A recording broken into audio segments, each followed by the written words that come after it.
السلام علیکم ورحمۃ اللہ وبرکاتہ۔ یہ ایک سوال آیا ہے کہ نماز میں دایاں ہاتھ بائیں ہاتھ پر کہاں رکھنا چاہیے، یہاں رکھنا ہے یہاں رکھنا ہے؟ کئی دوست آج کل دیکھے جاتے ہیں وہ یہاں رکھ کے کھڑے ہوتے ہیں، شاید انہی کو دیکھ کر یہ سوال کیا گیا۔ تو اس بارے میں یہ سیاستہ کی حدیث پاک میں آپ بھائیوں کے سامنے رکھ رہا ہوں۔ اس پر ایک تفصیلی ویڈیو میں پہلے بنا چکا ہوا ہوں، وہ یوٹیوب پر موجود ہے، آپ بھائی تفصیلی وہ مسئلہ سن سکتے ہیں۔ یہ سیاستہ کی روایت ہے اور امام بخاری امام مسلم کے اساتذہ میں سے مسند امام احمد بن حنبل جنہوں نے لکھی، امام احمد بن حنبل، انہوں نے بھی یہ روایت اپنی مسند میں لکھی ہوئی ہے۔ حدیث پاک آپ کے سامنے یہ شو ہو رہی ہے۔ پیارے نبی کریم صلی اللہ علیہ وآلہ وسلم کو دیکھا حضرت سیدنا وائل ابن حجر رضی اللہ تعالیٰ عنہ نے، فرمایا کہ آپ صلی اللہ علیہ وسلم نے جب دایاں ہاتھ مبارک بائیں ہاتھ پر رکھا تو پتہ کیسے رکھا؟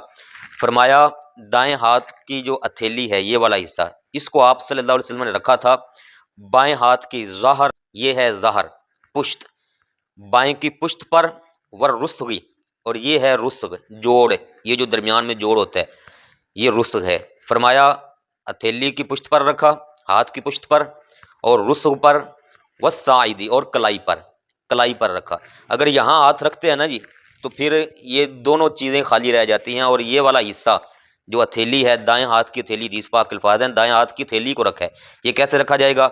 یہاں اس حصے پر ہتھیلی رکھیں گے، کچھ حصہ جو ہے وہ آگے رسغ پر آئے گا، جوڑ پر، اس طرح سے، اور انگلیاں جو ہیں وہ آ جائیں گی آگے کلائی پر۔ کلائی یہ جو سارا حصہ ہے یہاں سے یہاں تک یہ سارا کلائی ہے، تو اس پر آ جائیں گی انگلیاں۔ تو اس طریقے سے یہ ہاتھ رکھنا یہ سنت مبارکہ ہے ہمارے پیارے نبی کریم صلی اللہ علیہ وآلہ وسلم کی۔ دیگر کئی حدیث طیبات میں یہ والے انداز موجود ہیں۔ تو یہ جو یہاں سے پکڑ لینا ہاتھ کو، یا یہاں سے پکڑ لینا اور اس کو خالی چھوڑ دینا، یہ کوئی سنت مبارکہ نہیں ہے۔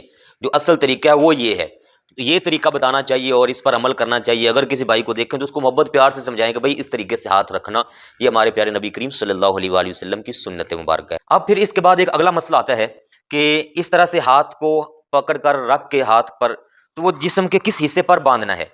ناف کے نیچے باندھنا ہے، ناف پر باندھنا ہے، یا تھوڑا اس سے اوپر باندھنا ہے؟ یہ پوائنٹ کون سا ہوگا جسم کا، کون سا حصہ ہوگا جہاں پر ہاتھ کو باندھنا ہوگا؟ اس کے متعلق یہ میں آپ کے سامنے روایت رکھ رہا ہوں۔ امام بخاری کے استاد ہیں یہ بھی، حضرت امام احمد بن حنبل علیہ الرحمہ، حدیث پاک کا نمبر ہے 1540۔ فرماتے ہیں حضرت علی رضی اللہ تعالیٰ عنہ کا اپنا یہ فرمان ہے، روایت ہے ان سے کہ ان من السنۃ فی الصلاۃ وضع الاکف علی الکف تحت السرۃ۔ فرمایا کہ سنت یہ ہے، پیارے نبی اکرم صلی اللہ علیہ وآلہ وسلم کی سنت یہ ہے، دائیں ہاتھ کی جو ہتھیلی بائیں ہاتھ کی ہتھیلی کی پشت پر رکھنی ہے، اس کو رکھ کے تحت السرۃ، ناف کے نیچے رکھنا ہے۔ سرہ کہتے ہیں ناف کو، تحت کا معنی ہوگا نیچے، ناف کے نیچے اس کو رکھنا ہے۔ یہ ہے وہ سنت مبارکہ جو حضرت علی المرتضیٰ شیر خدا رضی اللہ تعالیٰ عنہ نے پہلے دن سے پیارے آقا کریم علیہ الصلوۃ والسلام کے ساتھ رہ کر دیکھی ہے، اور آخری وقت تک حضرت مولا علی آپ کے ساتھ رہے ہیں۔ تو انہوں نے دیکھا کہ سنت مبارکہ میں جو عمل ہے وہ یہ ہے کہ تحت السرۃ، ناف کے نیچے ہاتھوں کو رکھا جائے۔ اور بالکل حضرت مولا علی رضی اللہ تعالیٰ عنہ کی اس روایت کی تائید حضرت سیدنا وائل ابن حجر رضی اللہ تعالیٰ عنہ کے اپنے بیان سے بھی ہوتی ہے۔ وہ فرماتے ہیں کہ میں نے خود دیکھا ہے، رأیت النبی صلی اللہ علیہ وآلہ وسلم وضع یمینہ علی شمالہ فی الصلاۃ تحت السرۃ۔ فرمایا حضور اقدس علیہ الصلوۃ والسلام نے اپنا دایاں ہاتھ مبارک بائیں پر جب رکھا، اور پھر اس کو جب نماز میں باندھا تو وہ تحت السرۃ باندھا، ناف کے نیچے باندھا تھا۔ اور پھر حضرت سیدنا ابو ہریرہ رضی اللہ تعالیٰ عنہ سے بھی یہ والی روایت موجود ہے، ابو داؤد شریف کے اندر، حدیث پاک کا نمبر ہے 758۔ فرمایا اخذ الاکف علی الکف فی الصلاۃ تحت السرۃ، یہ حضرت ابو ہریرہ کے الفاظ ہیں رضی اللہ تعالیٰ عنہ کہ تحت السرۃ، ناف کے نیچے جو ہے، یہ اصل میں صحیح درست اور سنت طریقہ ہے کہ ناف کے نیچے ہاتھوں کو باندھا جائے۔ تو یہ بہترین طریقہ ہے ہاتھ کو باندھنے کا۔ اللہ تبارک و تعالی ہم سب کو دین اسلام کی صحیح سمجھ کے ساتھ نمازیں، عبادات اور دیگر اپنے معاملات نبھانے کی، سلجھانے کی، اپنانے کی توفیق عطا فرمائے۔ والسلام علیکم ورحمۃ اللہ وبرکاتہ۔